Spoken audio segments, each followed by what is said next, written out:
Good evening, everyone. I think we can start the session. Amil, I am audible, right? Yes, Rishi. Yes, you're audible. Okay. Good evening to one and all. Today, Chindabar is very happy to host a panel discussion on the topic Education or Exclusion, Tales from IITs as part of Ambedkar Jayanti and the 9th anniversary of the formation of Chindabar. First, I welcome everyone who joined us online or physically here for the panel discussion. As most of you may know, Chindabar is an independent student body formed in 2014 at IIT Madras. We engage in discussions on topics of contemporary relevance. We also aim to create a democratic space within IIT Madras that can make the students of IIT more responsible and sensitive to the nation and world's more significant issues. We conduct reading sessions, invited talks, and film screenings, and we also engage in student issues and try to raise student voices on campus. Today, when we organize this panel discussion, which features students from IIT Bombay and IIT Delhi, who are part of APPSC and researchers in the field, we believe that only through collective actions and taking students into conference can changes be brought in IITs. As everyone knows, yesterday on April 14, we celebrated the 132nd birthday of Baba Saheb Ambedkar. Ambedkar, the architect of Indian Constitution, was a pioneer in his social reforms and worked to empower Dalits, women, and oppressed classes in India. He fought against the caste system in India through his numerous works, including his famous work, Annihilation of Caste. It is not surprising that the article, Floating Reservation, the Curious Case of IITs, written by Ajsal, who is also a panelist for today's session, starts his article with the speech Ambedkar gave in Constituent Assembly, which goes like this. On January 26, 1950, we will have equality in politics and inequality in social and economic life. We must remove this contradiction at the earliest moment, or else those who suffer from inequality will blow up the structure of political democracy, which this assembly has so laboriously built up. The reservation system was one of the affirmative actions which ensured the representation of people from marginalized communities in educational institutions in India. When discussing IITs and affirmative action, IITs have a long way to go in upholding social justice and creating an inclusive campus environment. We should not forget the fact that even after Mandal Commission, it took nearly 2 decades to implement the reservation system in IITs. Today, the panel discussion will be based on the essay, Floating Reservation, the Curious Case of IITs, from the book, Education or Exclusion, the Plight of Indian Students. It is our honor to have both the article's writer, Ajsal EA, and one of the book's editors, Nitheesh Narayanan, as speakers here. As we have speakers like Nitheesh, who is part of larger student movements in India, I hope the panel touches upon continuing forms of social exclusion prevalent in higher education institutions, as well as the onslaught on education practiced by current ruling dispensation. We also have with us Pranav from APPSC IIT Bombay, an organization that has been struggling relentlessly to address these issues in IITs. Shainal from IIT Delhi is a researcher who has been working in the areas of Dalit feminism and intersectionality for a couple of years. We are having this panel discussion at a time when chapters on Mughal history and the role played by the RSS in assassination of Mahatma Gandhi are erased from NCERT textbooks, and also the newly constituted NEP, National Educational Policy, is largely being criticized. Now, let me welcome the speakers of today's session. I will give a brief intro to the speakers. We have Nitheesh Narayanan, who is the All India Vice President of Students Federation of India, who is a PhD scholar at the Center for the Study of Social Exclusion and Inclusive Policy, JNU, and a researcher at Tricontinental Indian Research. He is one of the editors of the book Education or Exclusion, The Plight of Indian Students, published by Leftward in 2022. He is also the co-editor of the books, The 1921 Uprising in Malabar, a collection of communist writings, and Ashaya Samarangalude Logam, published by Chinda Publishers. Now, we have Pranav Jeevan, who is a research scholar in Electrical Engineering Department in IIT Bombay, who is an active member of Ambedkar Periyar Phule Study Circle at IIT Bombay. Shainal Verma is a PhD scholar in Humanities and Social Science Department, IIT Delhi, who holds a journalism honors from Delhi College of Arts and Commerce, Delhi University. Her research area focuses on intersectionality, Dalit feminism, Dalit studies, women's movement in India, sociology of education and social justice, etc. Her first poetry book, Wind and Thoughts, was published in 2023 by Notion Press. Now we have Ajsal, who is an alumni of Humanities and Social Science Department of IIT Madras, who is also a former member of Chindabar and an independent researcher. He is the author of the chapter Floating Reservation, the Curious Case of IITs in the book Education or Exclusion, the Plight of Indian Students. Now, I think we can move on to the speakers. Before starting off the discussion, I request everyone who has joined, other than speakers, not to switch on their video and audio. For going on, I request all the speakers to stick on the time constraint of 15 minutes, considering the time constraints we have in this panel discussion. Now I welcome Nitheesh Narayanan to share his views on this topic. Over to you, Nitheesh.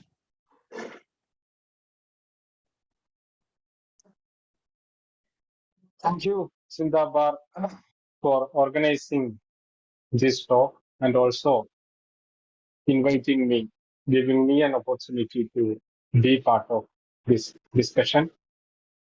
And I hope most of you have seen the book to which Ajsal contributed a wonderful, a detailed chapter on the discrimination in IITs, especially on sabotaging the reservation in IITs and the higher education institutions in India.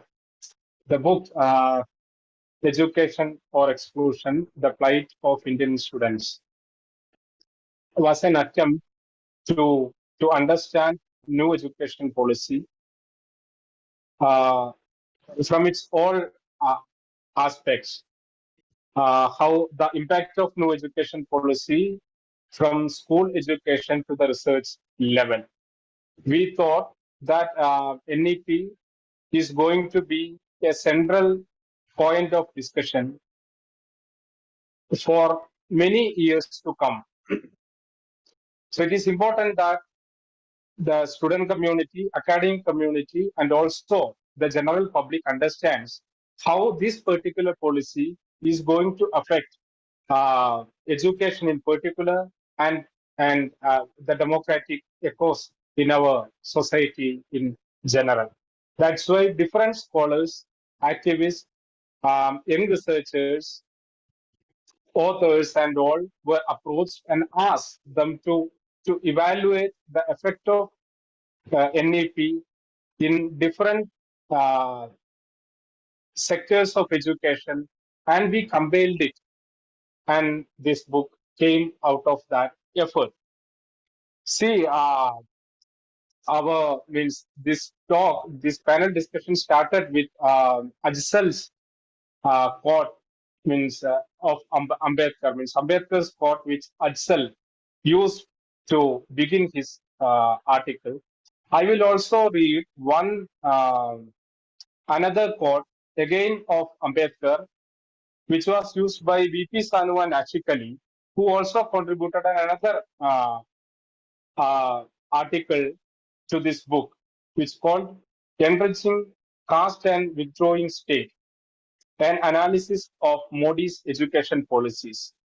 This article also begins with a quote of Ambedkar from Ambedkar's speech in the Bombay Legislative Council debate assembly in 12th March 1927, where Ambedkar says, I quote, going over the figures which give us information as to the manner by which we finance education in this presidency, which is Bombay presidency, I find that out of the total expenditure which we incur on art colleges, something like 36% is financed from fees. Out of the expenditure that we incur on high schools, something like 31% is financed from fees. Out of the expenditure that we incur on middle schools, something like 26% is derived from fees. Now, sir, I submit that this commercialization of education is something which ought to be brought within the reach of everyone. The education department is not a department which can be treated on the basis of quid pro quo. Education ought to be cheap in all possible ways and to the greatest possible extent. I urge this play because I feel that we are arriving at a stage when the lower orders of society are just getting into the high schools, middle schools, and colleges.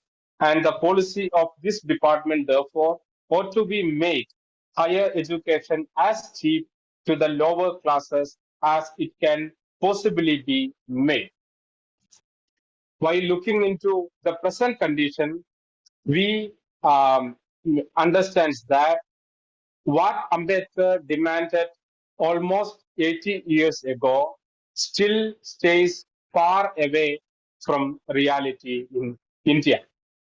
Today, the NEP has started, as it was told in the inaugural, in the welcome address itself. The effect of NEP has started to come. It's the implementation of NEP has started in India. The latest being the changes in the NCRT text, which has actually sabotaged or started a war on history. Not only the medieval history, means which they have already started in multiple ways, even the modern history, where they do not even want to mention the name of Maulana Abdul Kalam Azad. So means every single pillar which has contributed to the national struggle, to the knowledge production in India in the past has been subjected to a very intensified attack by the ruling class now. See, not only on the history, we have also seen the foreign universities are coming. See, one of the much big announcements about the new education policy was that with the new education policy, now there will be foreign universities. The steps has already started. The union government has already said that there will be a new bill which will be uh, making the ways for the foreign universities. Then those foreign universities will not be under the laws in India, but they will work uh, under the laws of their own countries, which means the foreign universities are not going to follow what the Indian Parliament or Indian laws have set up here for education, but are going to open their branches according to their wills and wishes and their framework, which will make them their their selling of education very easy in India. It's going to be to be a rampant education, means it's going to further intensify the process of commercialization in India. We have also seen the common entrance examination, which was proposed by the NEP, but it is already implemented in India. Now the question is, what is the present situation of Indian education? See, in the students who are joining the first standard in India, only 77% of students are entering to the secondary level, means completing the primary education, which means almost 1 in every 4 students who join in the first standard are dropped out from their education with their primary education itself. The number of students, the percentage of students who completes 10 standards and 10 standard and goes for higher secondary education is just 55%, which means out of 100 students who joins in the first standard, 45 students ends their education studies with 10th standard maximum. The number of students who goes to higher education, the gross enrollment ratio in higher education in India is just 27%, which means 67 students out of 100 are means done with their education or dropped out from their education by 12th standard itself. And these 27 students, 63% of students in higher education in India are in private institutions, which means only 8 students are getting an opportunity to do their higher education in government funded public institutions in India. So the current situation itself shows us the terrible picture of discrimination exists in Indian education system now. Now the question is, this discrimination, the picture of exclusion is going uh, to to to further, or it's going to take to a different level with the new education policy. I'm not going to give a detailed account of what is happening in IITs. I hope other panelists will give a specific cases from IIT campuses. But still, you see in the research, among the research scholars in India, how many are there who are getting an opportunity to do research in India? The total number of students in India who are enrolled from the pre-primary to research level is 31 crore. In that, the total number of PhD scholars are just 2 lakh. In the higher education, the number of students who are enrolled in higher education institutions in India is 4 crore. In that, the percentage of PhD scholars is just 0.5 percentage. Now, even this minimum number is going to be stolen with the policies which are started to be implemented in India. Second, see the unfortunate thing about new education policy, which we thought that should be addressed immediately, was we have seen multiple policies or acts being passed by the Narendra Modi government in the recent years, be it Farmers Law, be it the Labor Code, be it the Environment Act, be it the latest the IT rule and all. But see, when all these laws came, many of these laws came, there was a little a public outrage against it. When the Farmers Law came, there was widespread discussion. When the Environment Law came, there was discussion that it's going to affect the environment, and to an extent. I'm not saying it was everywhere, not, but to an extent there was a critical discussion on all these laws. But when the new education policy came, we have seen great celebrations, not only by the ruling class, not only by the media, but also from a certain people who portray themselves as the champion of fighting the current regime in India and their policies. The people like Shashi Tharoor became the first person who applaud the new education, the policy, saying that it's going to bring a lot of changes, a lot of positive changes, all the changes we are witnessing in India now. See, this new education policy has a similarity with the labor code and the farmers law, and also the other laws which are passed by the Narendra Modi government, which is its draconian character, which we have asserted, repeated in the book also. See, why do we call it as a draconian policy? It is not only just anti-democratic, it is not just anti-student, it is not just a document which is going to assist the communal project, but it is a draconian policy. It has similarities with the colonial education policies in India.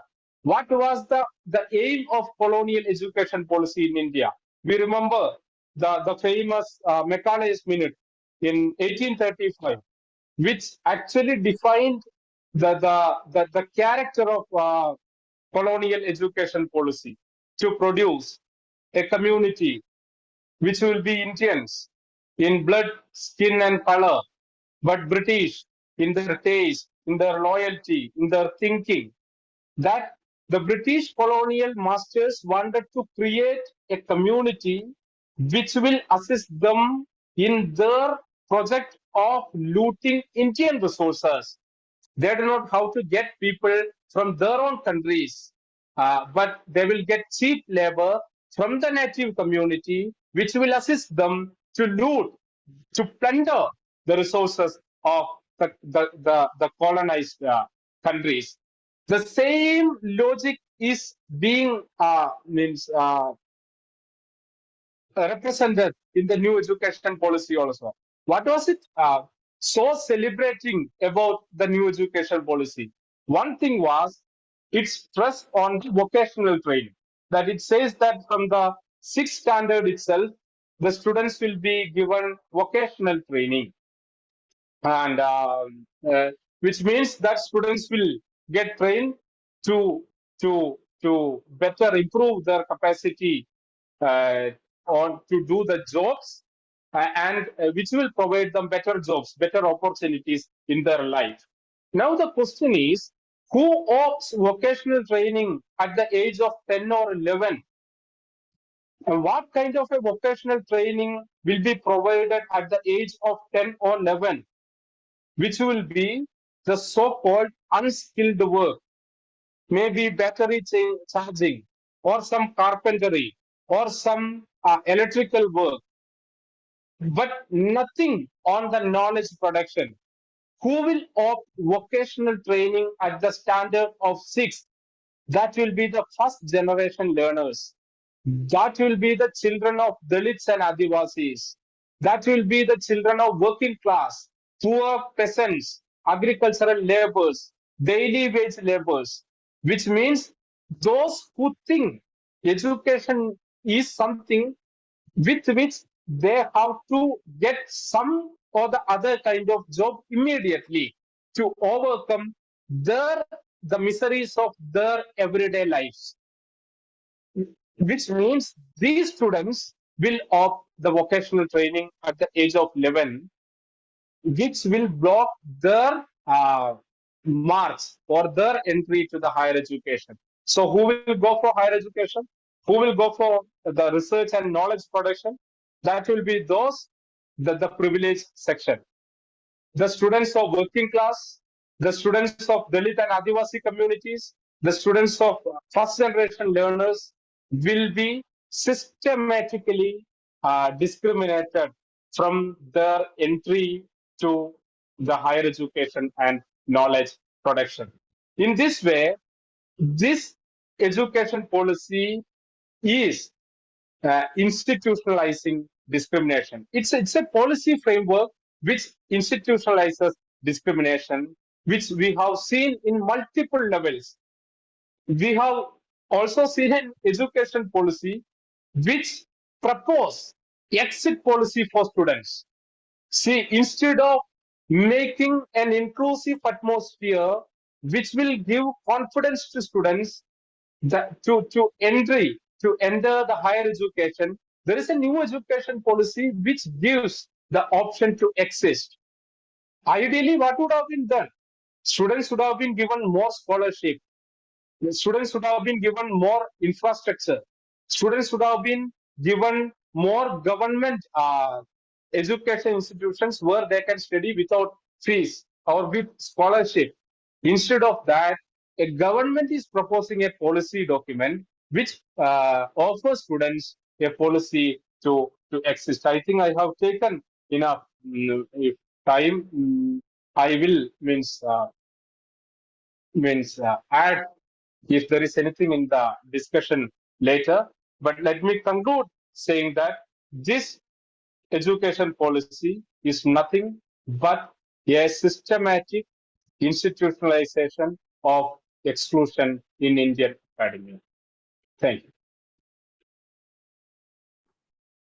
Thank you, Nitheesh, for giving a larger picture of NEP and how it is exclusionary for the lower class communities in India, and also for explaining the existing existing problems in Indian education system. Now I think we can move on to Pranav, who is an active member of APPSC, IIT Bombay. Pranav. Yeah.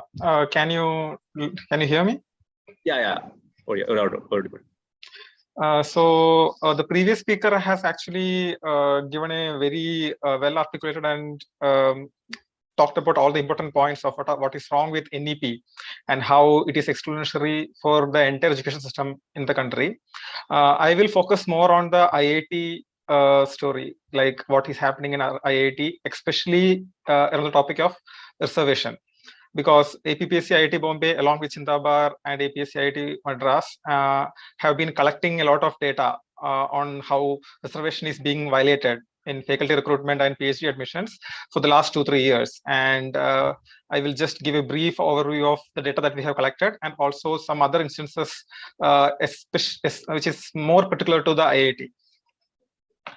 So the first and the most important issue with IITs is the brutal violation of reservation in the faculties. It starts with IITs does not have a proper RUSO system for actually appointing faculties. They don't actually give out vacancies which follow a RUSO system where every, for example, third person has to be from OBC or every fourth person has to be in SC, ST. Because in other universities, without filling that OBC vacancy, you cannot actually appoint the next person from the general category. So this lack of RUSO system is one of the biggest stumbling blocks in implementation of reservation. How IIT get away with this is IITs claim to be following a flexible cadre system. IITs does not actually advertise vacancies. They just they have a year-round procedure where anyone can apply anytime, and based on the requirement, IIT will just call the candidates and interview them and take them. So there's a huge amount of arbitrariness in such a system, and this is what they actually use to circumvent implementing reservation. So because of this, there was a huge demand by all the organizations across of all the IITs to actually fill the vacancies. For example, the number of vacancies, I think one of the questions in Parliament was what are the current number of vacancies in IITs, and almost all the IITs had hundreds of vacancies. For example, IIT Bombay had 532 vacancies last year, and IIT Madras had 396 vacancies.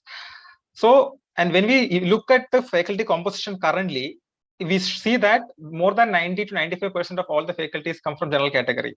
The SC, ST, OBC seats are either left vacant or they don't admit enough. For example, IIT Bombay till now only had a single faculty from ST category and 666 faculties from general category. So this is the kind of data that we are telling about. So the logic says that all the unfilled vacancies in all the IITs actually belong to the SC, ST, OBC seats, and we have been campaigning for to fill these vacancies. And recently, the government announced the mission mode recruitment, which actually tried to fill these vacancies in 1 year. So it started in around August 2021, and it ended in September 2022. And we again collected the data, which shows that this actually showed how clearly, the government clearly told them to fill the vacancies, but there is a lack of forcing the institutes to comply with the law. The institutes clearly did not disclose all the vacancies. For example, many of the institutes did not even tell how many seats they are actually advertising for the mission mode. The few institutes that did only gave a fraction of the actual vacancies for the mission mode. For example, IIT Bombay had around 500 vacant seats, but they only opened 77 seats for mission mode. And even when they gave 77 seats, IIT Bombay, for example, only filled 31 seats, even though they got more than 2,000 applicants. Similarly, the same case with IIT Madras, they only took 29 seats. For example, IIT Delhi only took 10 seats. They did not take a single ST candidate, even when the mission mode recruitment's purpose was to have more diversity.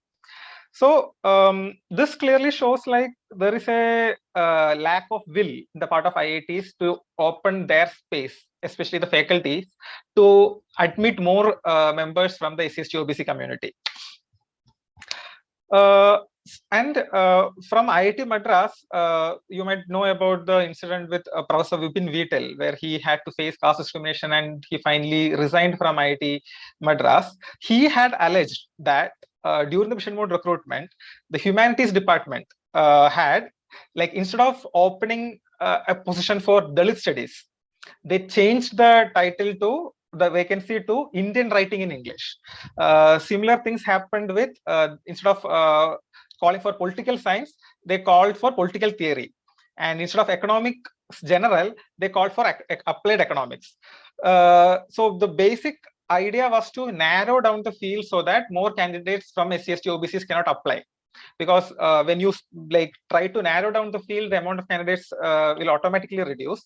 And for example, the rejection of the title Dalit studies and conversion to Indian writing in English is because most of the faculty candidates who will come, who are experts of Dalit studies, might be more assertive, and they could actually threaten the established caste structure in that is followed in the faculty system. Like only the Brahmins can become the HODs or the director or the senior administration, which Professor Vipin Vittal had actually focused on.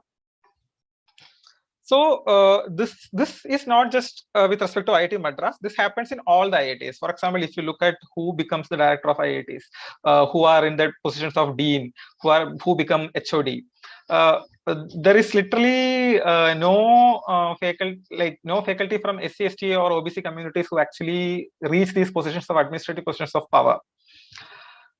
Another thing is like when we talk to candidates about the SC/ST OBC candidates who actually applied for the mission mode recruitment, about the experience, their experience, like how was the mission mode recruitment experience different from if you're directly applying as a candidate in the open, like the year round recruitment systems of IITs.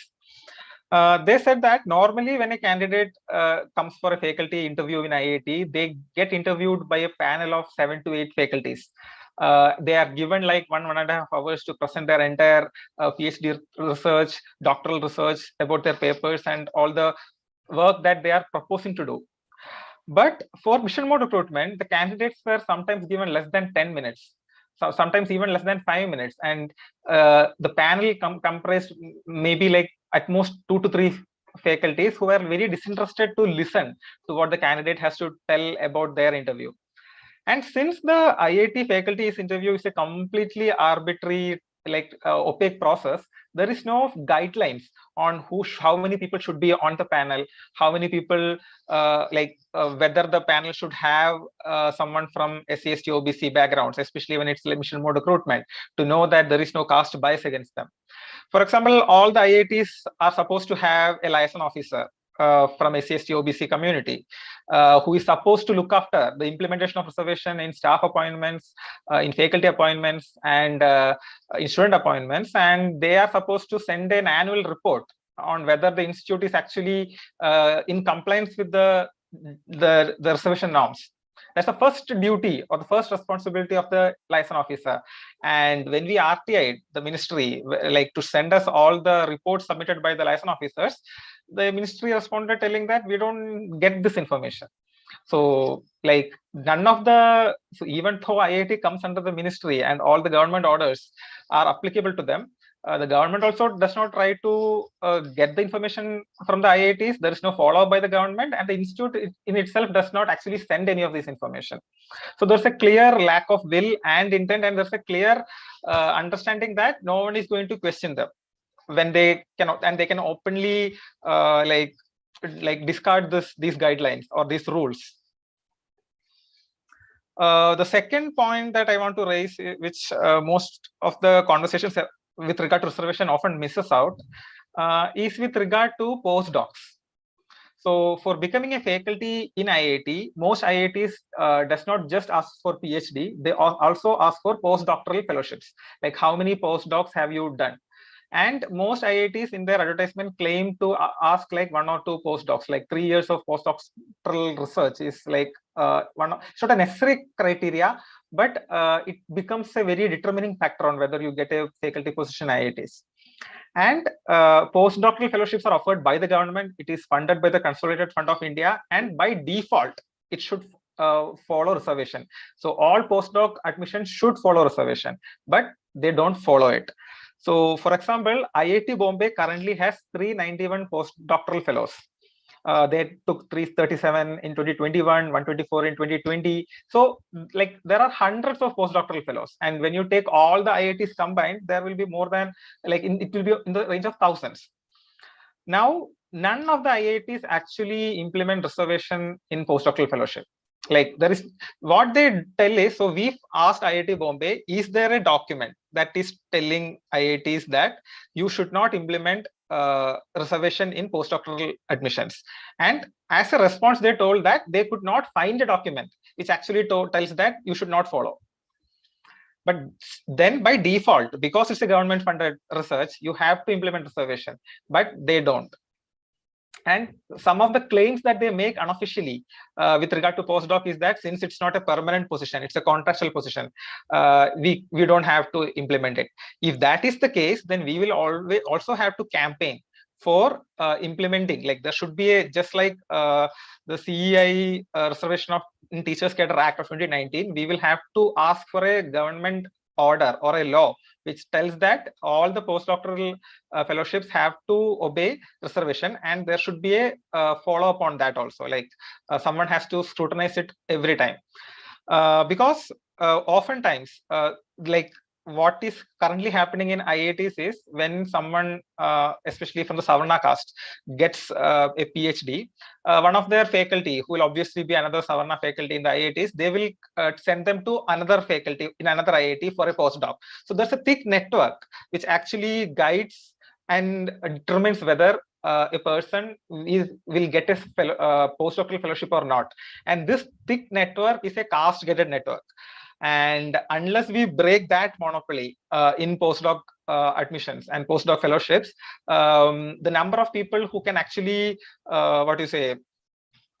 reach or become the faculties in IITs, they will use the postdoc as a criteria to remove or exclude candidates. Despite that, most of the candidates who actually came for the mission mode had more than 1 or 2 postdocs. Still, they did not actually appoint most of them. They just discarded, telling not found suitable. And this is very interesting. What we can say, the reservation. Why IIT is so against, or like there is no will to implement reservation for caste, but they did not have any issue implementing the supernumerary seats which are reserved for female candidates. We believe that it's a very great move that IIT opened up more seats for female candidates, and it should be done because there's a huge gender bias in IITs against like female students not being good enough. But what the difference is that IIT conducted there was a committee appointed with members from all the IITs called JAB Subcommittee for Increasing Female Enrollment in BTechs. And they submitted a report in 12th April 2017 suggesting that there should be a 20% supernumerary seat reservation for female students. And in that report, it clearly tells that you cannot take marks of an exam and this meritocratic argument to deny seats for women, because there's a social structure which actually prohibits women from reaching IITs, and all the IITs and even the exam should be accommodative and understanding of the social realities that women face in the country. So all the arguments that they actually mentioned in that report is the same argument that we tell on why there's a structural and social inhibition or like social block that is actually restricting SC/ST OBC students from reaching IITs. But that they completely sideline, because they are like, okay, we are fine with this, but we won't let caste get that same visibility, or the same arguments when we use for caste, they are discarding it. One of the reasons we think this is because since gender representation and even sexuality has become one of the talked about, or like one of the important things in the international level, IITs being aware of their international reputation wants to look progressive, and they are fine with implementing these like much more progressive steps. But when it comes to caste, since there is no international recognition for caste, they are conveniently sidelining it in some sense. And when it comes to the PhD admissions, like already the data have been shared, I just want to mention that all our data is already in our social media pages, and we have a website called www.castoncampus.wordpress.com, where you can find all our data, the RTA data, and all the posters that we have made available. So with respect to the interviews, one of the major demands that we have to raise is, right now the interviews are mostly arbitrary, and there is no SCST faculty member or even the liaison officer who is supposed to be present in it. So we have to do what JNU and even now recently HCU has done to make sure that they give the written and interview marks open. And then we can directly show that, see, there's a clear, because I think in JNU last year and this year in HCU, they have actually come up with the data clearly showing that how the faculties are awarding lesser marks in Viva for SCST OBC candidates, even though they had the same marks in written. So that will give a much more clarity on how this caste bias is such very rampant in these institutes. And just to back up what the previous speaker told about increase of fees and how that is affecting, the lack of funding by the government is affecting IITs, we have seen in the last few years that many more PhD seats are being open to self-financed and industry-sponsored research. And the reservation does not have to be implemented. There is no need to implement reservation in these self-sponsored category and industry-sponsored categories. And that number of seats open to these categories are like increasing.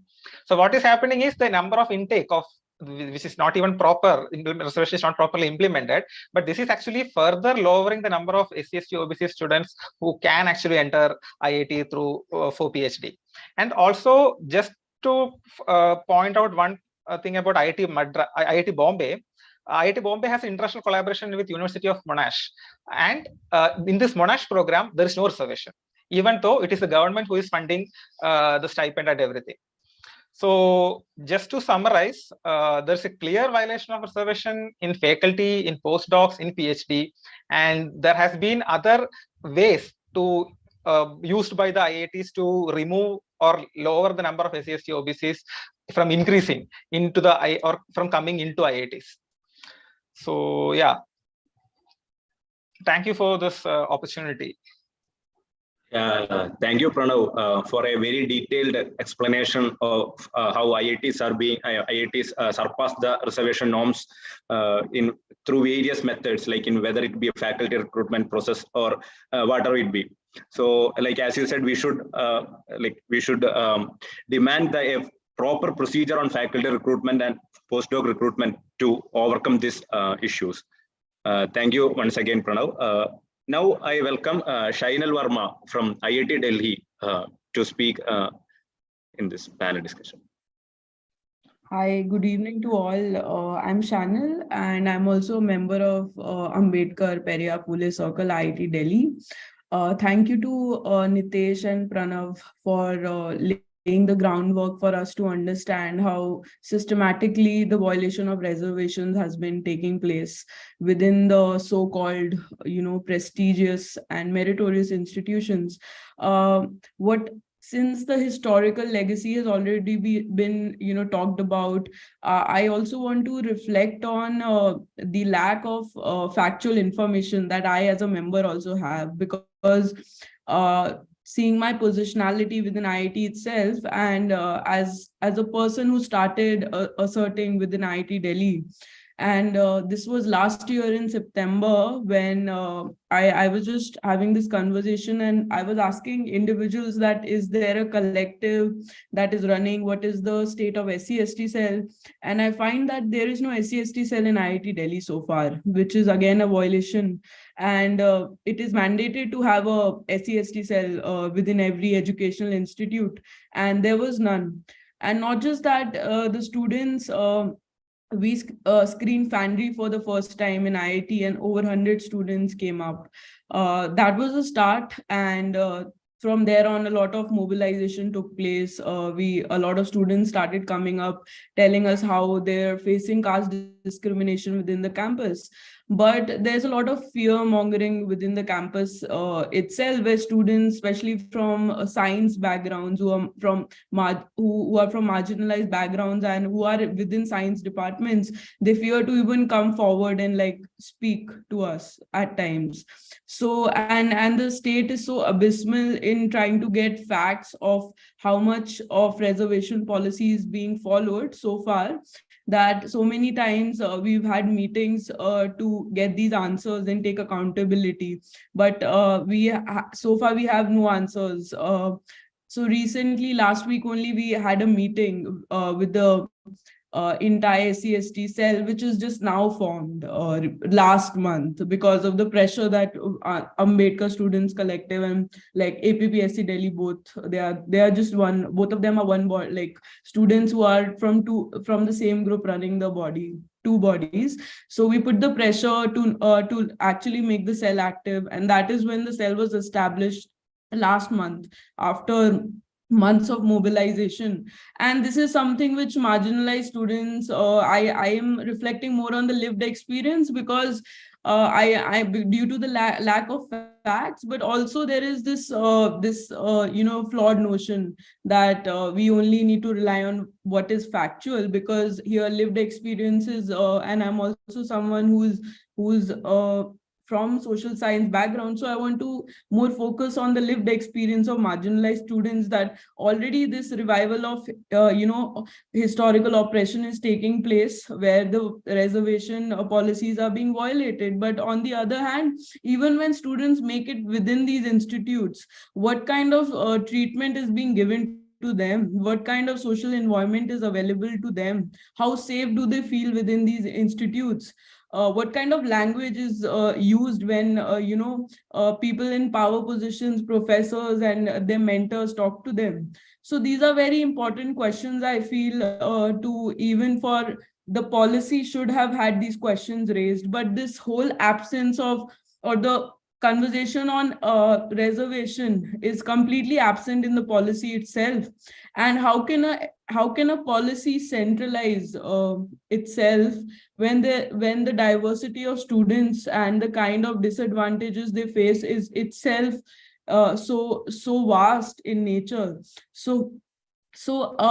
When in IIT Delhi recently, we have pushed for a survey to take place of how many departments are following reservation policies, and there are few that I can say are blatantly not following reservation policies. There is Kusuma School of Biological Sciences, which is not following reservation policy so far.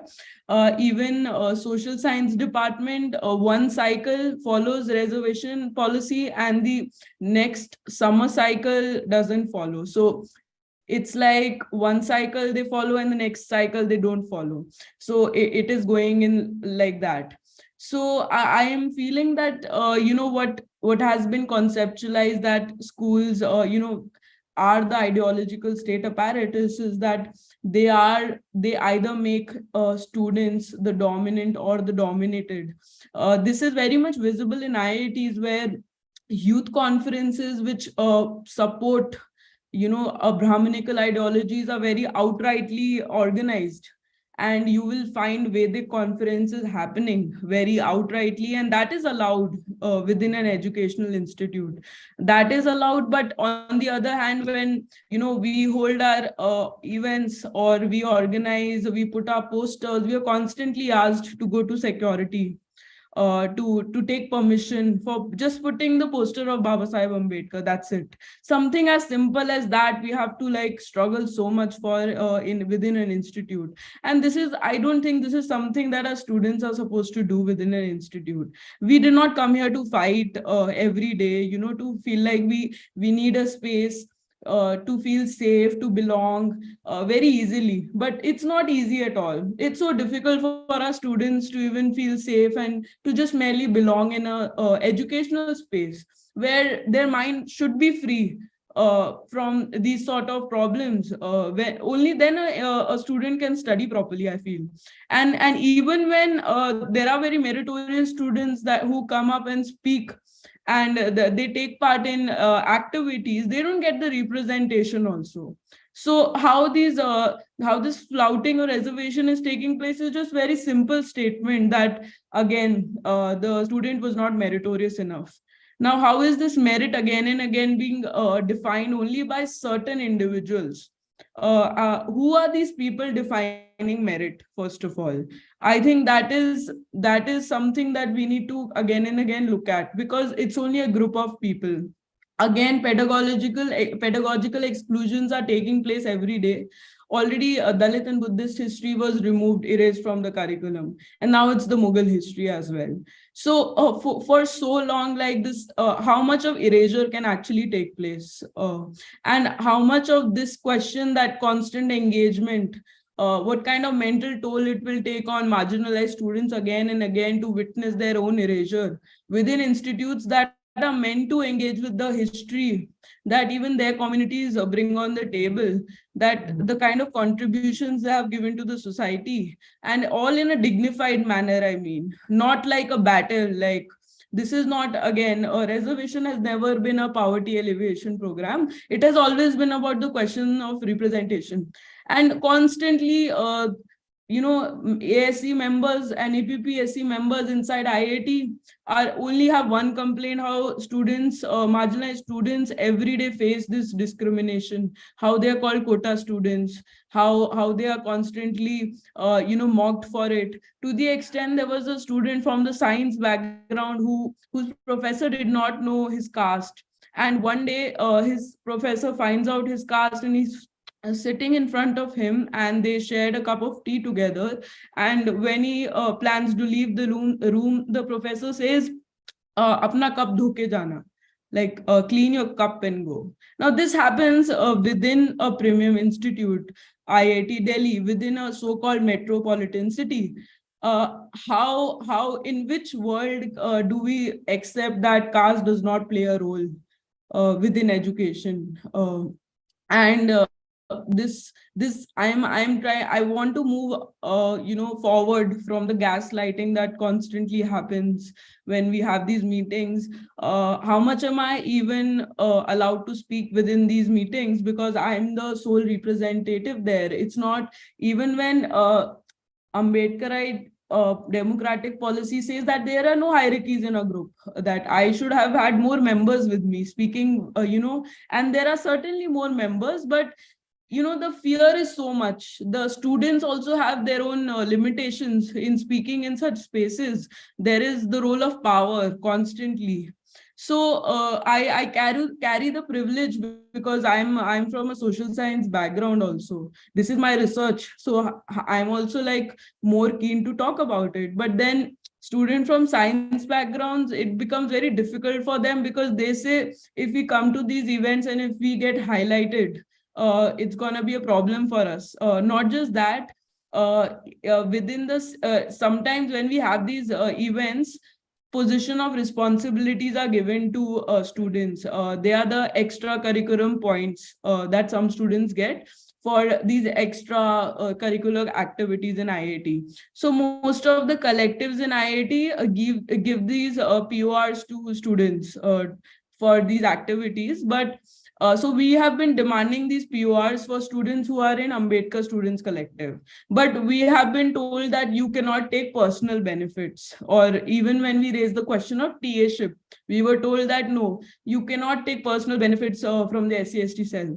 Now, how is this personal benefit? I mean, see, these are the kind of responses we get. And from people who give these responses are, again, people who are not even supposed to be in the cell. Like, they are not within the community. The cell is mandated to have people from SC/ST OBC communities running the SC/ST cell, but all the members, most of them, they are from non-Dalit communities, non-OBC ST communities running the cell. So it's just a tokenist, one or two member is there. That is it. So when people from in such power positions tell other members such sort of responses, I mean, what kind of change can marginalized students even imagine? I mean, these flouting of reservation is happening, and this erosion is happening in existence everywhere.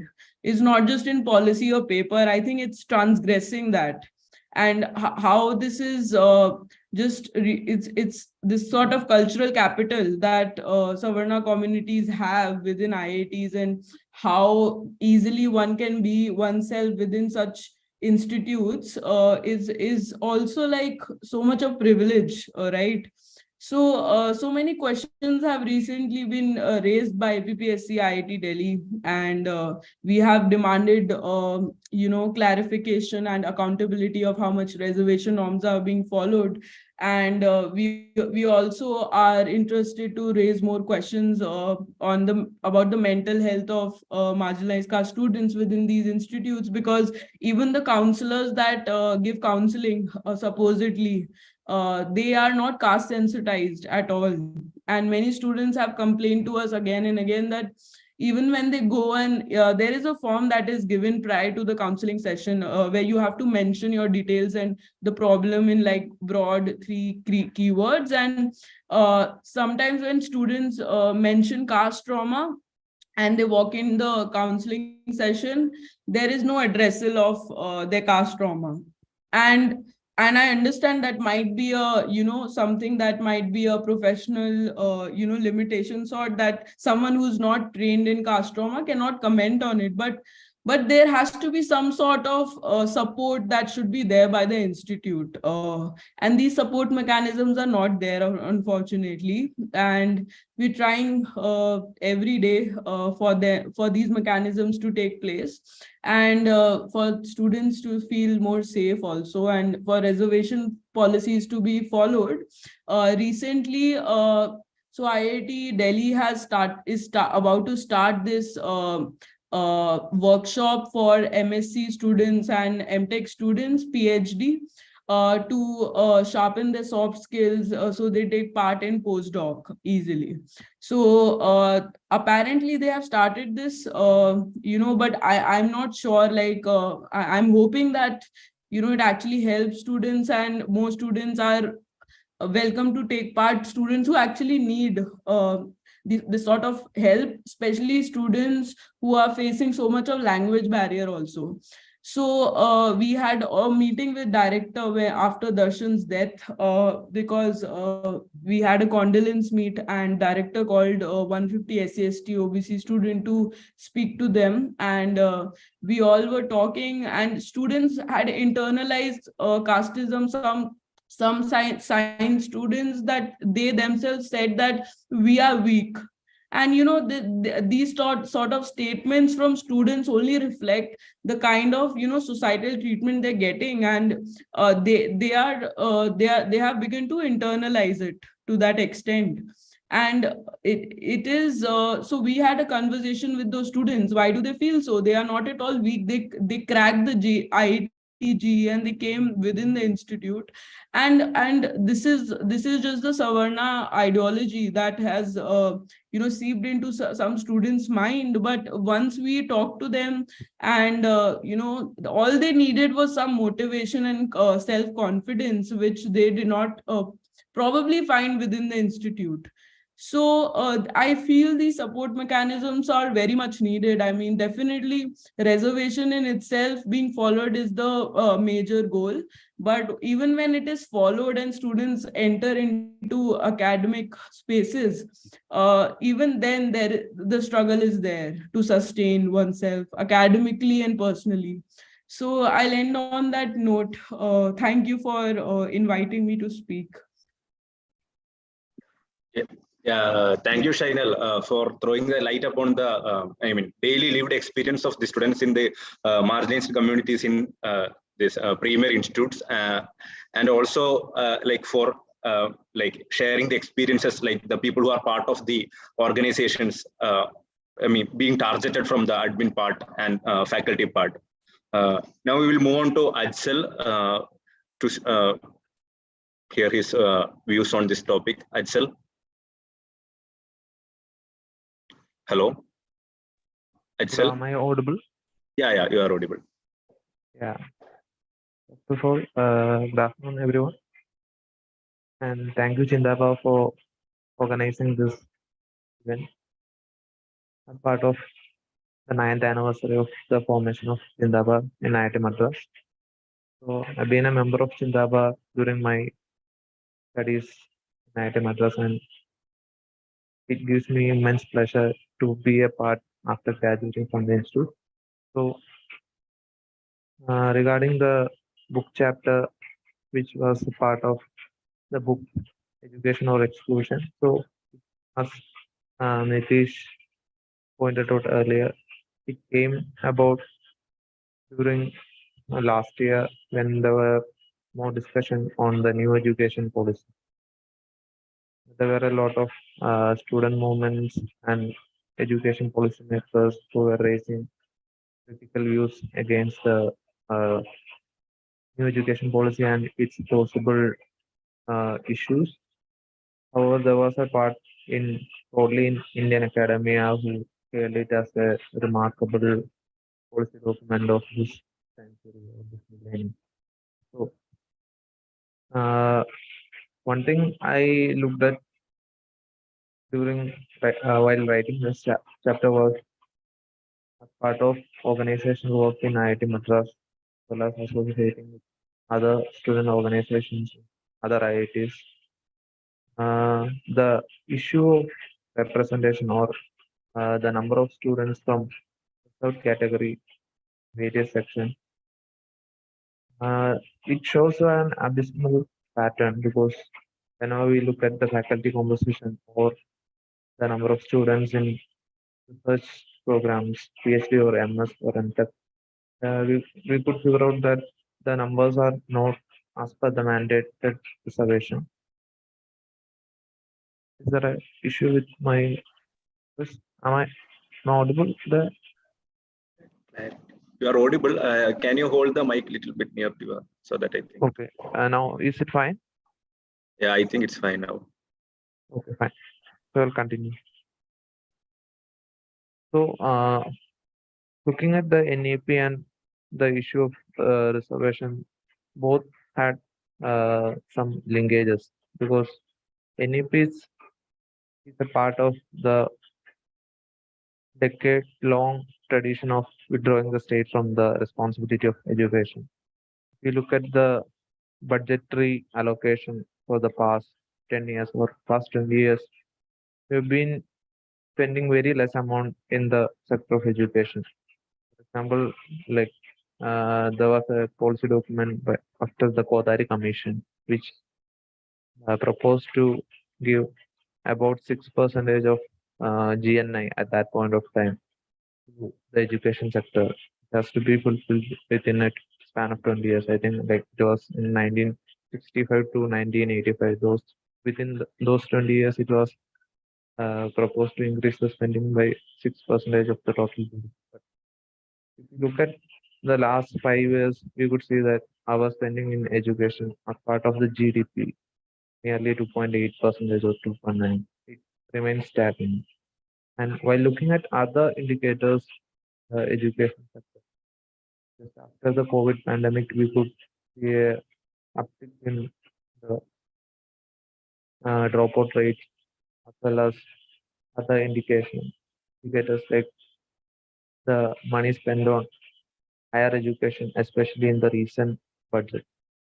So even though the numbers seems very promising, but the share to which is allocated to the education sector is coming down. It's merely 9% of the total expenditure we have been proposed in the social sector spending. So which was about more than 10% 5 years back. So progressive or like in past 5 years or so, the amount spent on education and especially in higher education is coming down, and which we can see in the recent cutting down of fellowships like Maulana Research Fellowship, etc.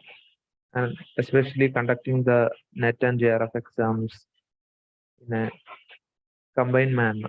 So these all things are general trends we are witnessing for the past few years. And along with that, we have this new policy document called NEP, which proposes very ambitious plans and new reforms in the education sector. So one thing I would like to point out here is part of NEP, IITs were the first ones to embrace its call to restructure their programs. And you all are aware, IIT Madras currently runs an online program in basic data science. Just taking an example, this year, I think last month they have announced another completely online program, which is again offered by IIT, which follows the pattern of anytime exit policy. Like if you are enrolling, you can do 1 year course, or you can do 2 year course, or you can do a 3 year course and exit from the program, or later you can rejoin. So it offers the kind of flexibility, but one thing which we need to look at this point is who are accessing the course and how it is being run, because uh, we have a responsibility of sustainable development goals, and education or quality education comes as its fourth component. Like the fourth SDG goal is quality education. So who are accessing these new reform courses or new universities are coming? Nitheesh has already pointed out. Recently, two new foreign universities have agreed to start their campus. So these campuses and these new courses, these all are completely new, and uh, these courses or these campuses doesn't come on, do not come under the existing regulatory framework. For example, like this course, the application fee for one of the online courses offered by the IIT, just the application form itself costs around 7,000 to 8,000. So, which in turns deny a large section of people who wishes to enroll for that course. Similarly, for each purpose you have to pay. So, even though it guarantees you the flexibility of anytime exit or the flexibility of study options, the people to whom it is accessible is very limited. That's one thing. And second thing about the foreign universities, uh, which are going to start in Gujarat. So they are not bound by any kind of regulatory frameworks or doesn't come under the frameworks of UGC. So they can fix their own fees and they can run their course. So uh, one thing is there is a gradual, not a gradual, there is a visible and very purported withdrawal of government from the higher education sector, as well as deregulating the education sector to more private investment. And regarding the case of IITs, as it is already pointed out that the admission to MTech programs by sponsorship by the industries or other corporate sponsorship for research programs. These all have been happening as part of the larger liberal Indian education after the 1990s. So reservation. So regarding the chapter, I have mentioned the data right now. That chapter seems a bit old, but newer data which was collected by Chindabar and other organization addresses the same point again, because the intake of students in PhD programs as well as MS programs is still below the mandatory reservation. So one of the after effect of this is that it creates a vicious cycle, because once you get into an IIT, it is totally different from other central universities or other state universities. You have been getting the specific brand value of an IITian. So you are getting more benefits and opportunities which other state universities or other university students lack in many fronts. So there are listeners from IITs here, so they might be aware about what are facilities if they want to present a paper for a foreign conference. So these opportunities are much more accessible for those students in IITs. So apart from that, people getting into this program from reserved communities, PhD and OBCs below. And when it comes to the next level, after the PhD or after a master's degree, where they are going, like some of them mostly after PhDs, most of the students wishes to be faculties or continue in the research. So when we look at the faculty composition, again it shows us stark numbers of people from these communities. Because when we look at the total faculty composition of all IITs, there are less than 50 people from SC community, then less than 200 people from SC community, and I think it's around 400 in the OBC community. So that's the total faculty composition, and still there are around 4,000 faculty vacancies as per the RTA data, and according to the data forwarded by Ministry of Education in the Parliament. So there are a lot of vacancies there, and there are a lot of unfilled vacancies from the reserve section. So as Praveen already talked about the mission mode recruitment, there is something I would like to add to that. When recruitment happened during the period 2021 and 22, the UGC has asked, the ministry has asked the IITs and other central universities to fill up the reserve backlog vacancies. Some interesting numbers came up.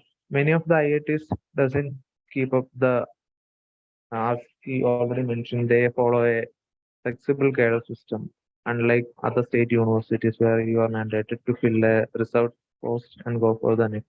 So many IITs, they declare that they don't have data on these reserved candidates. And I remember one of the RTA we filed from IIMs.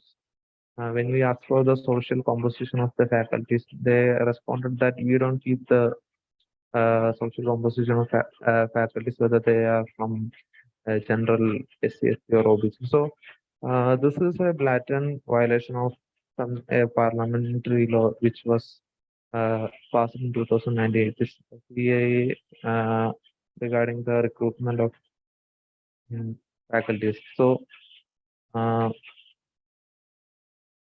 Central Education Institution Reservation and Teachers Cadre Act 2019. So according to the act, it is mandatory that there should be reservation in the faculty. So based on that, based on this act, that this mission mode was carried out, and the numbers from mission mode recruitment was only 342 faculties were recruited on mostly in the assistant professor cadre in all the 23 IITs, and some IITs don't even conducted the recruitment. And apart from that, some IITs declare that they have faculty vacancies, but they don't have the category-wise vacancy list, or they follow this flexible cadre system. So that's merely a small part of the actual vacancies exist in IITs, because as per the parliamentary data, there is around 4,000 vacancies of faculty in IITs. So among that, only the declared vacancies are just around 500. That was only for the CST and OBC community. So when we look at the whole picture, we can see that we have lesser number of PhD or MTech graduates from the research category. Then we have very less number of faculties from these communities. So it follows a cycle, and we know that how life in a university campus or academia functions. When we get into academics, we need a good mentorship, which will enable us to explore more, and it will give an impetus to our research and how we proceed further in our life. So, a lesser number of students from these reserved categories getting into research program means there will be a lack of uh, faculties who could mentor such students in the future also. So, uh, this uh, was as a vicious cycle. And one thing I would like to add is that, like how people share similar kind of fate within academia, because many of my friends who were in research at times complained about the issues with their guides and other people from the administration while they were doing the research or technical issues in their PhD program. So, uh, identifying by caste is something very rampant, which most of them already shared me the case. Like when you have a guide who is from a caste or a other, if he doesn't allow them to work in a proper manner, which we have been hearing from many institutes, not only from IITs, other universities and other. Such things will eventually eventually block one's interest towards research and other uh, development programs in academy. So that is something which happens, which is happening in these institutes for several years. So NEP is just exacerbating the situation when you are going to be in a more liberal in the words of you can say that how things. That's how you when we apply this idea of merit and other ideas of meritocracy uh, into the process of getting attention to IITs or other. These are some of my observations regarding these areas, and we could continue the discussion to follow other panelists' ideas regarding the topic we have discussed so far. So, thank you. That's all from my side. Yeah, thank you, Ajsal, to sharing what are the points you have noticed when while writing the chapter, and how fastly these IITs are endorsing this new education policy. Now, I think the floor can be open for questions. So, first of all, like this, those who are in the Zoom meeting can ask the questions either by unmuting or putting it in the chat box. Later, who are in the hall can ask the questions.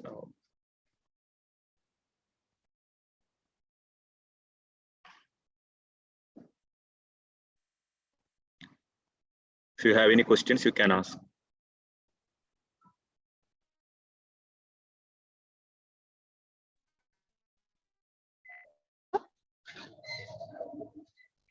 Hello. Hello. Yeah, you are audible. Yes, sir. Hello. I'm from Department of Management Studies. So my question is like, I want to know, like, is it true that they don't have any data regarding like recruitment of faculty of I think that you have some network issues. Can you just please type the question in the chat box so that speakers can read it? Yeah, sure. Hello. Yeah, sure.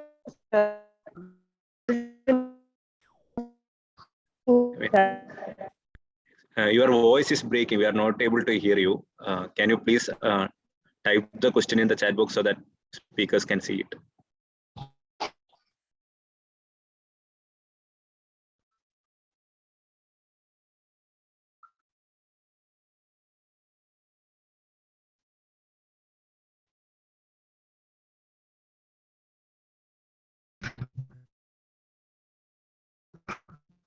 Hello.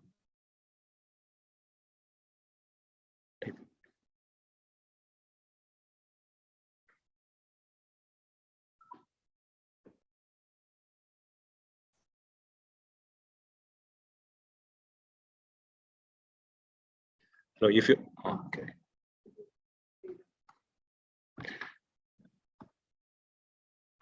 I will just read out the question. If we examine work on, I mean, reservation and caste discrimination issues critically, we have been collecting a lot of data and pointing out the issues, but isn't there a lack of mobilizing students on these issues? How do we overcome this?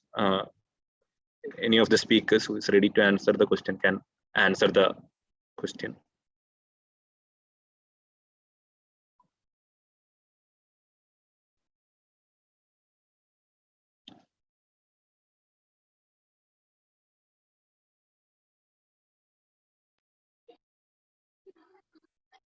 See, I think this is a question which we all should discuss together and hold more discussions in everywhere possible.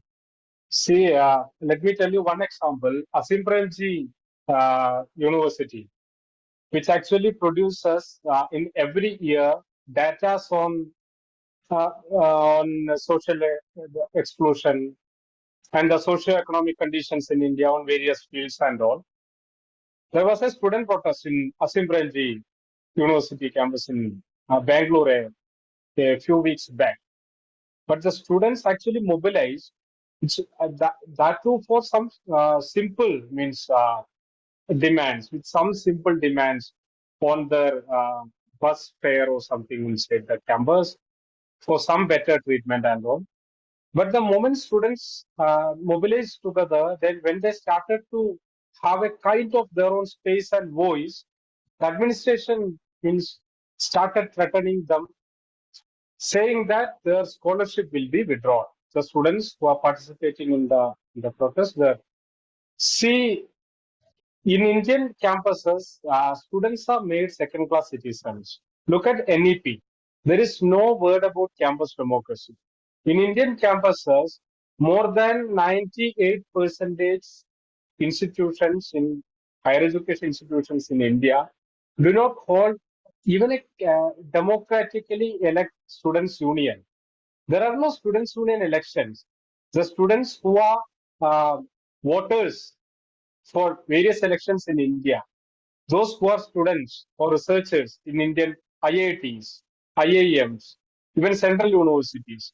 Out of 42 central universities, there are 3 or 4 universities, central universities, which has legitimate students union, which are truly represented by the students, the interest of the students. So there is also, we have to see there is an attack on campus democracy. Students are not allowed on the one side. On the other side, there is a change in student composition in Indian campuses. Look, from 2019 to 2021, within 1 year, the number of dropout in Indian IITs, central universities, and IIMs in the last 5 years, 2018 to 2023, was there are 9,578 OBC students who had to drop out from these 3 premier education institutions. The number of SC students who dropped out in these 5 years from these 3 institutions are 5,101. The number of means ST students, it's 4,577. This is government data. What does it mean?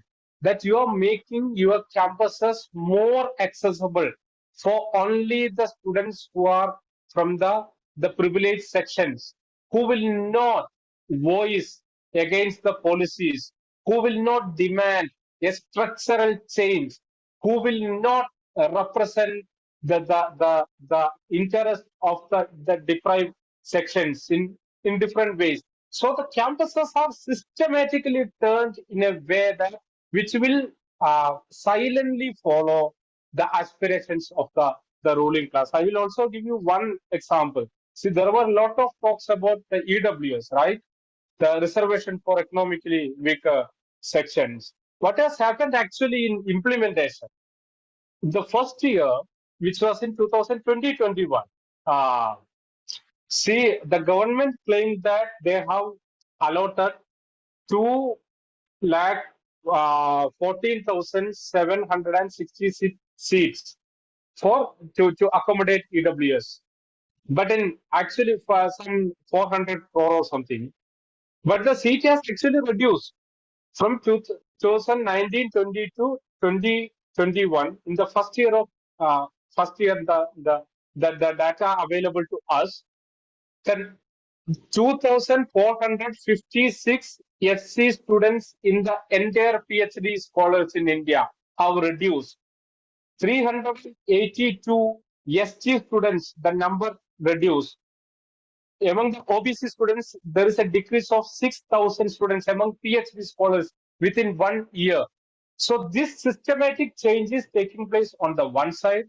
On the other side, there is an onslaught on the democratic rights of students to gather. You cannot organize an all India organization in IIT campuses. You will have to organize in the name of some cultural organization or some separate independent organization which is only limited to your campuses. You cannot build, means you are systematically stopped, or means there are attempts to stop you from making networks, organizational movements, and from the students from across the country. So there is a systematic attack on the campus democracy. It's something which we will have to come together and fight. It's a larger fight for democracy. Thank you, Nitheesh, for answering the questions in a very good manner. And now there are some of the questions have been come in the chat section. I will, this is the, don't we really have any data on the number of faculties being recruited of the reserved category every year? And also, myself have heard from many reserved category people who have great profiles but hesitate to apply, saying it's just waste to apply since they don't have considered their application. Is this true?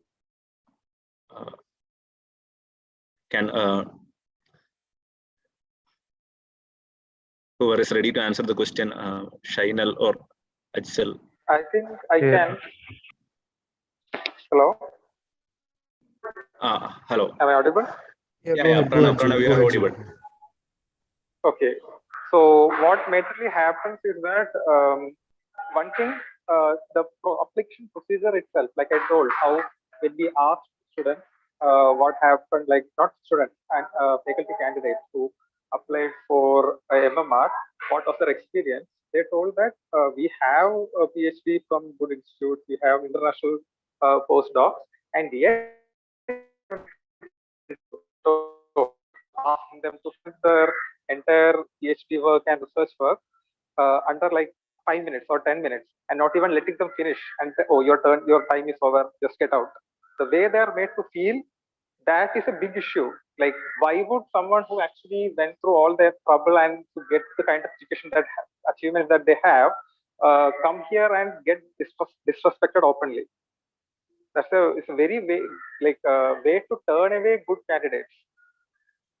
And also we have like shown the data, like we have collecting the data. They don't actually publish this data. When these data should all be public, the institute should actually make the data public, like how many applications they got, how many people they interviewed, how many they're selecting.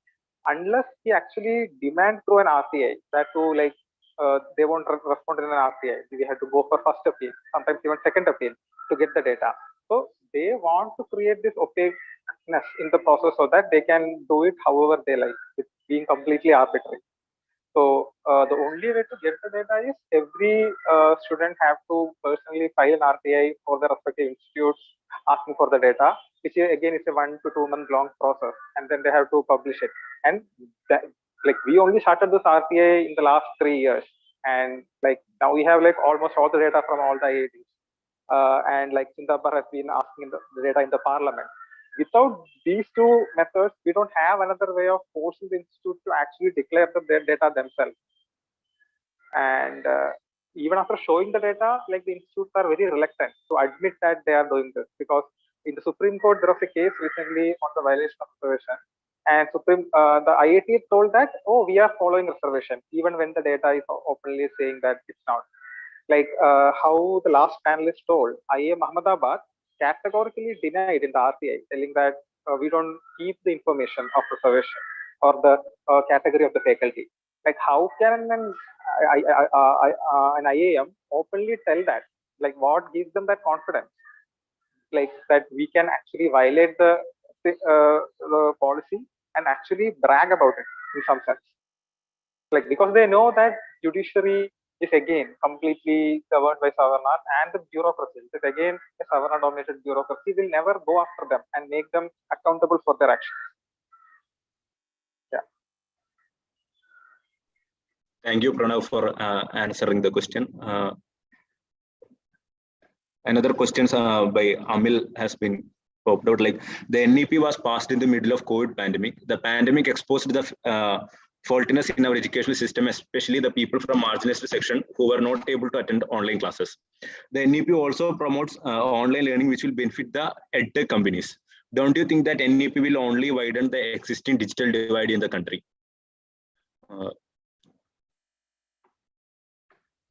Whoever is ready to answer the question from the speaker's side can answer the question.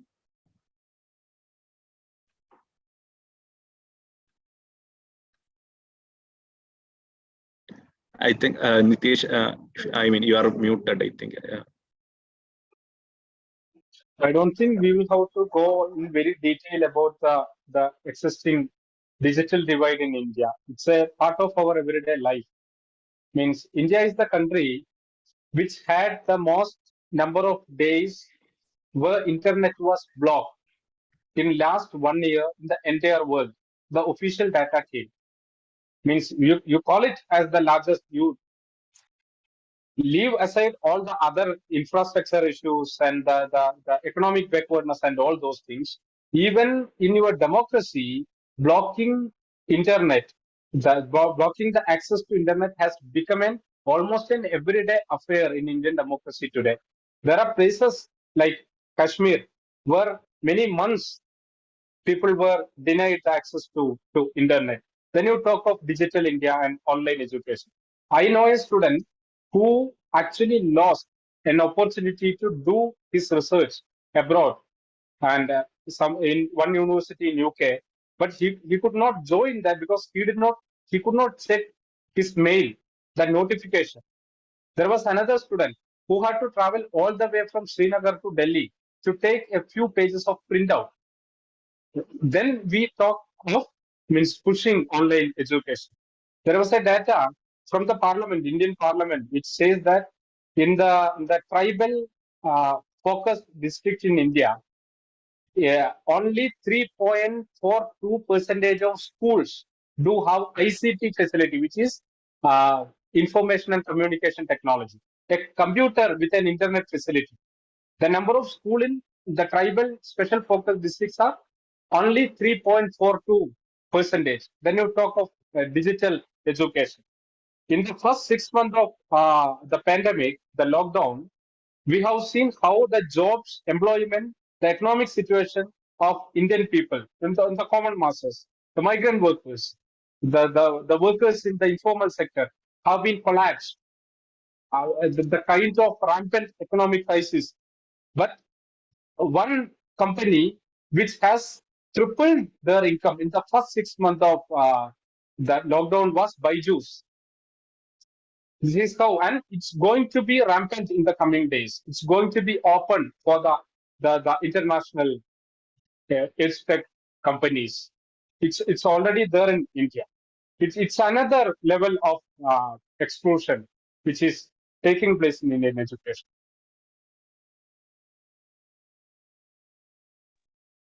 Thank you, Nitheesh, for answering the question. One more, I mean,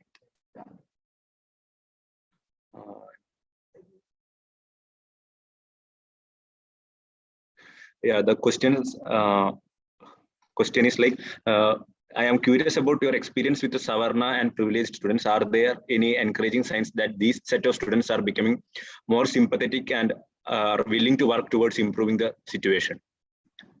I think Shainal or Pranav can answer this question. Shainal. I think we need to start with this distinction of sympathy and empathy first. We don't need to inculcate sympathy within students, within groups who don't know the lived experience of the marginalized students. I think what needs to be there is more empathy. So recently in our design department, what happened, there was a project called project that was assigned to students to build something on the social impact of modern India. And within that, there were many projects which were submitted by upper caste students, which showed very problematic visions of marginalized, within the design aspect. The way they perceived marginalized societies was within very orthodox frameworks, where they only saw suffering, grief, and even within stories of upper caste writers, you would often find that only grief is visible, only lack of sanitation is visible, only such sort of problematic frameworks are the ways where the Savarna gaze, how you see marginalized students and their lives.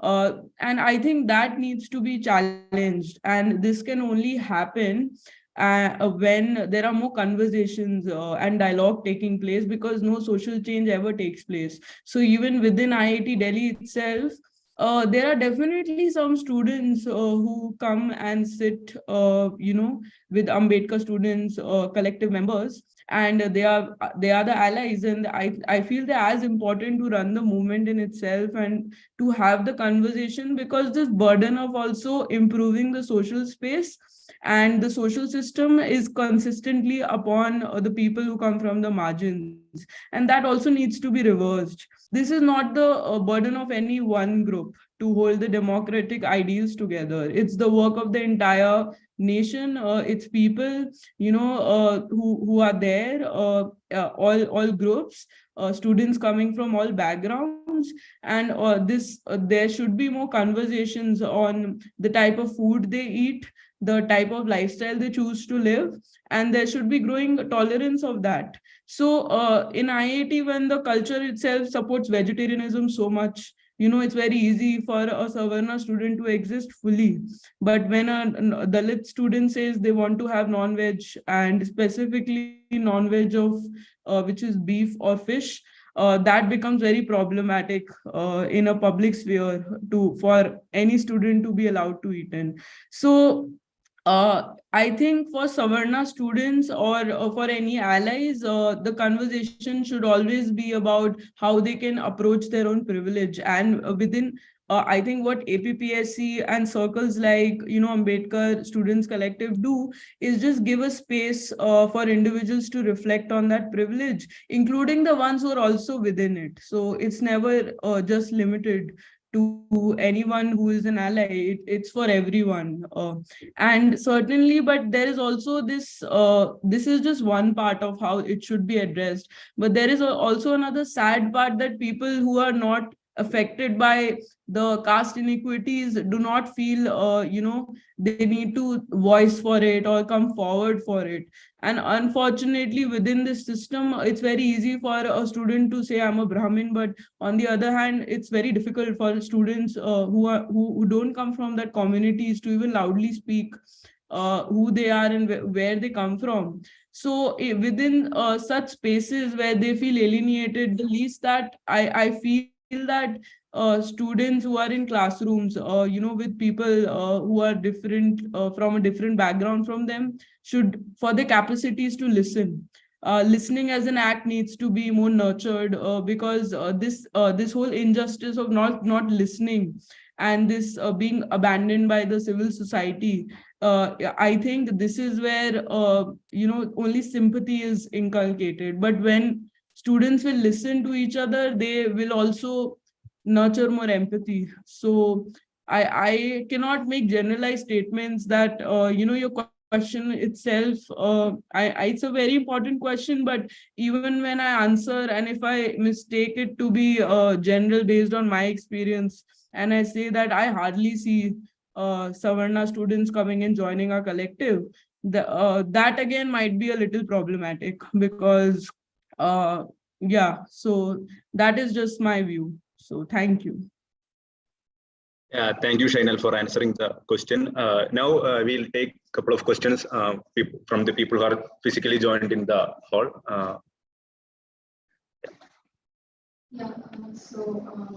I had a question specifically for Pranav and Shainal, which is that how do some of the other student collectives which are there in IIT Delhi and IIT Bombay, how do these collectives which are also aimed at, say, marginalized communities, I'm using for lack of better word, how do these collectives, like, do they kind of participate in the activities of APPSC?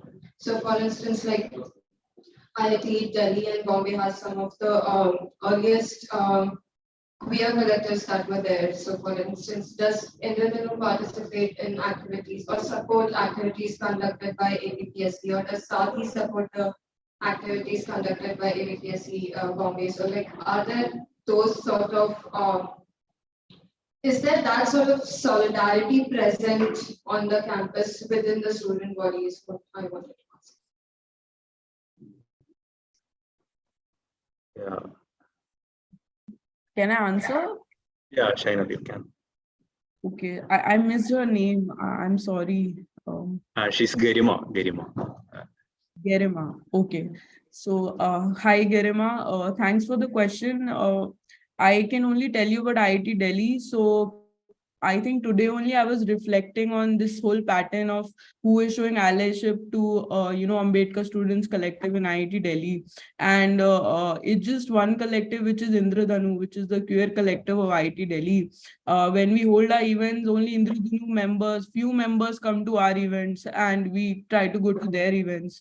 So I think Dalit or queer spaces, they open up very, they are very welcoming spaces, and they try to embrace welcoming of all kinds of people with all different kinds of diversities or taste, even aesthetics for that matter. So I don't know members within these spaces find themselves feeling safe in other collectives and spaces because of how unsafe and vigilant, hyper vigilant they have to feel constantly.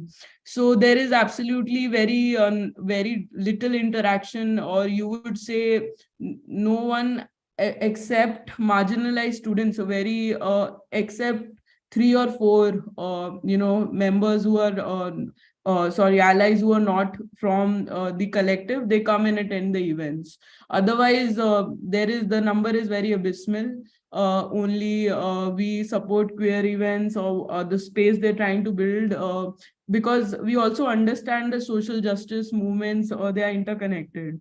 We cannot voice for just change on the caste on the front of removing caste inequalities without actually addressing other issues also with it, because of the intersections which also people from the marginalized communities face.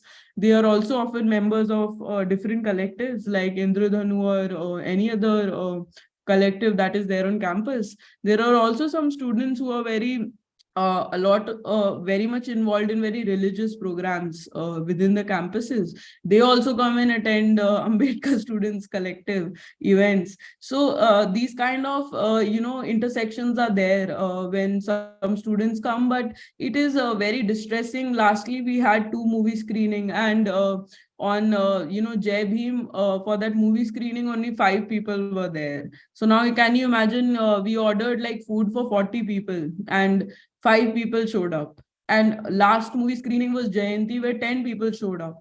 So I was feeling very disheartened because it takes a lot of effort to organize these events, and then also such less number is there.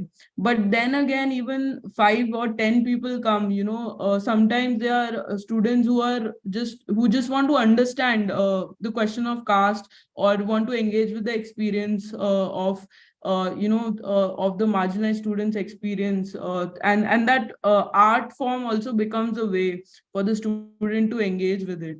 So even if it's just five people who come to attend, or 10 people, I think number is never the goal here. The goal is, even if it's just one person who engages with the dialogue, and even through that person the conversation begins, that is important. But we always strive for more participation, and we hope that more allies will join us, and there will be but then these expectations also hurt us in the end, because we the kind of outcome we see is very less every time. But then, yeah, so this is the situation in IIT Delhi so far. Yeah, Pranay, do you want? Pranav, sorry. Do you want to add something? The question was like, what does the students from the? Okay. Okay, so APPSC IIT Bombay has been functioning in IIT Bombay for around 9 years now, and I can completely relate to what Shainal said about the turnout for our events. It is like mostly it is the people from the collective who comes for the event, or maybe someone from humanities who is working on caste or tribal studies and things like that will come. But when we have brought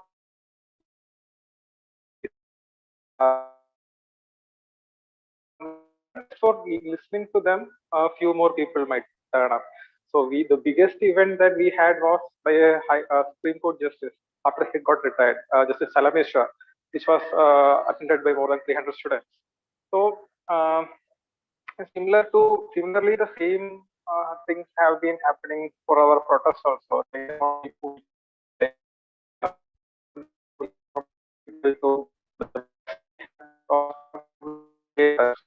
When we had 1,000 people.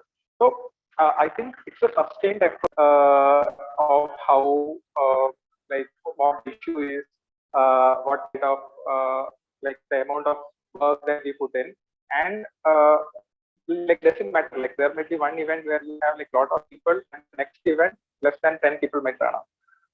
And people pick and choose whether the event matters to them or not. And similarly, regarding intersectionality, APBSC has been working not just on issues related to caste, which is even to our primary focus. We have been very active in campaigning for proper functioning gender services in the campus.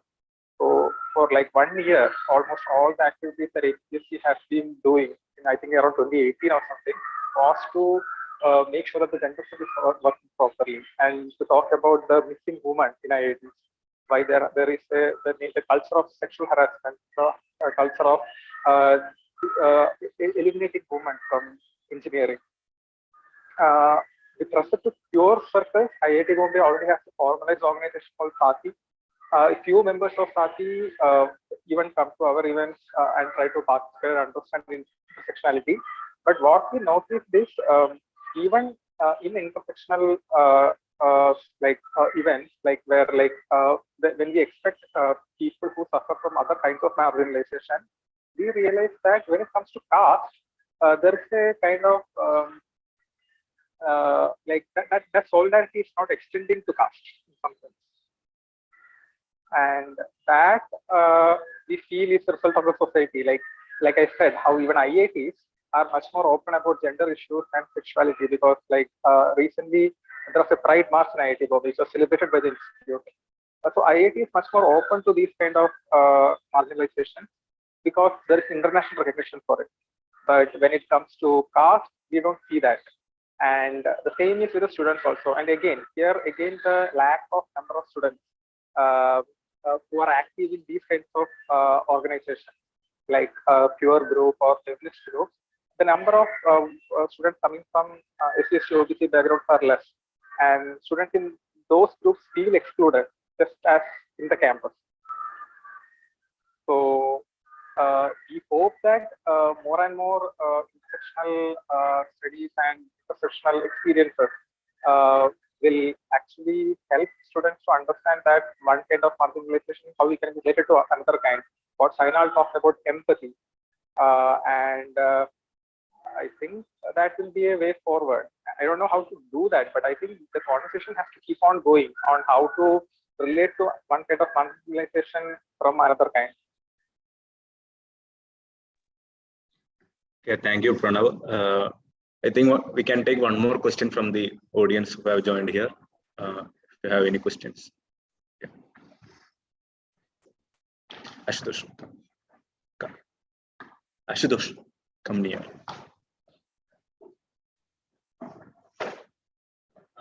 Hello, my question is specifically for Pranav. I have been following your articles, especially in Roundtable India. I wanted some elaboration on the article about Savarna culture of IIT. I didn't quite get the point.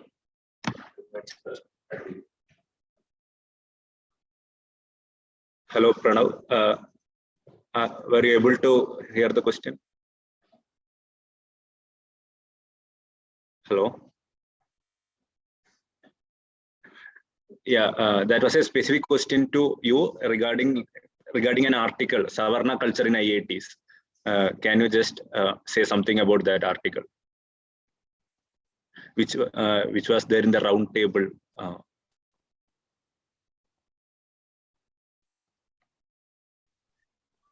Okay, so I think I don't exactly recollect which article it was, but I think it is like how the culture of IIT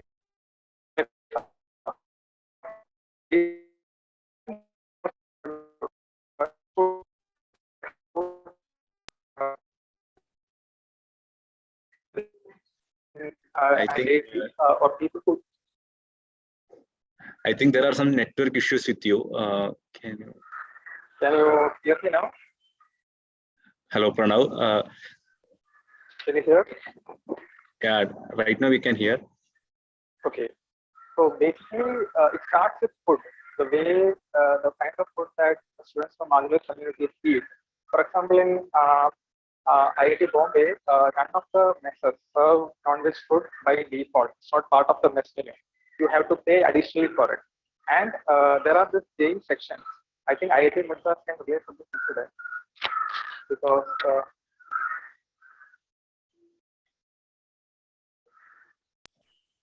yeah, IIT Madras can relate to this incident because in 2017, if I remember correctly, there was a fight in which one of the members of Sindhabar was attacked for accusing them that they had conducted a beef fest.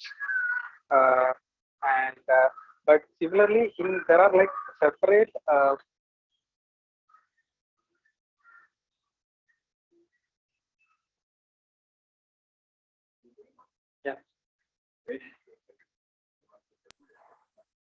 Hello, Pranav. We are not able to hear you.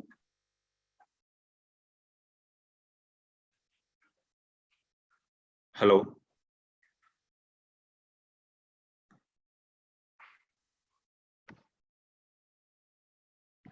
Yeah, I think there are some network issues with the Pranav.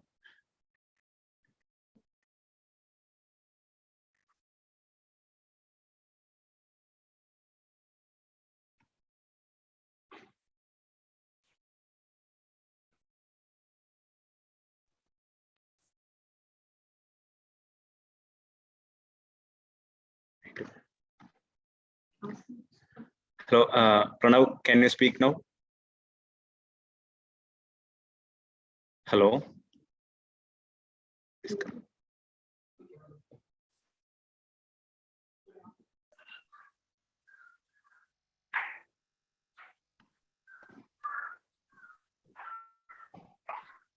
Hello, Pranav.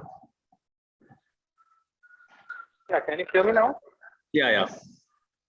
Okay, so basically I was talking more about the mess food. So in IIT Bombay messes, there is separate plates for vegetarian and non-vegetarian, which itself shows that there is like, okay, like this is a plate that the non-vegetarian should not touch. So it's kind of a formalization of untouchability. And we have found through our archives that in one of the messes, just because they cook the food in the non-vegetarian stove, it's not that they use same vessel. There's a separate stove for vegetarian food.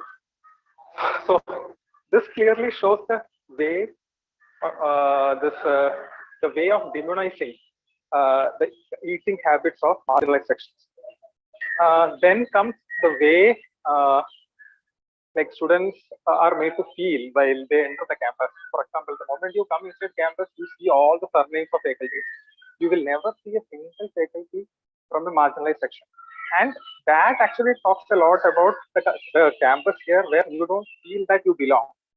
And then comes the entire alienation, like because the kind of things that people talk about, the kind of music that they listen to, the kind of popular culture they consume. Like, for example, the movies they talk about, the like you cannot talk about something like Jeevan or Mari Selvaraj movies or Paranjit movies here. These are not appreciated. You should talk about more of like Interstellar or like those are acceptable movies. These are not acceptable movies. So the kind of culture that we consume, the kind of festival that you celebrate, there is a huge celebration of festivals like, for example, like Hindu festivals and like religious festivals.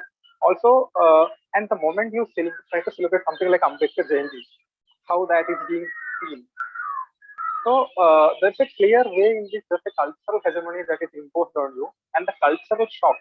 For example, students who especially coming from undergraduate courses, they don't have an exposure to this kind of an environment, and that cultural shock takes a long time to get acclimated to. And most of the the harassment that happens to students, especially the anti-reservation sentiment, and with regard to like how they are made fun of, like not knowing how to use computers or not knowing how to use certain mobile apps.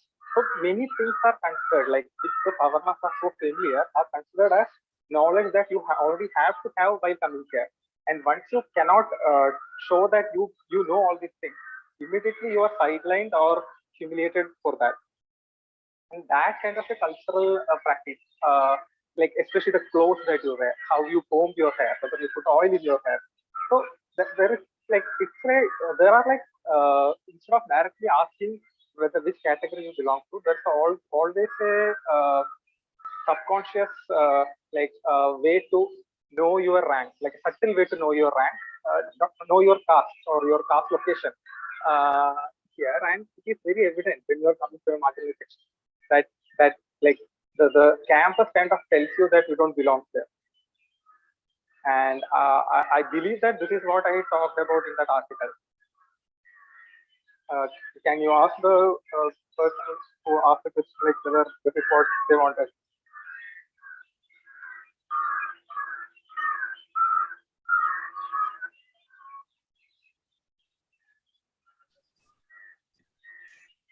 Yeah, I mean, he's happy with the answer you give. I think now it's time for winding up the discussion. Thank you, every speakers who have joined, and I think we had a very good discussion on various topics, which started from NEP and how exclusionary it is, how more exclusionary it is in a already exclusionary system. And when we come to Pranav and Shainal's talks, they in very detail explained the situations in IITs in particular, and how they are systematically avoiding the marginalized community, people coming into the campus, whether it be students or from the faculty communities. Once again, I thank everyone on behalf of Chindabar who all attended the panel discussion in Zoom, and as well as in the who are physically attended the event. Thank you everyone once again.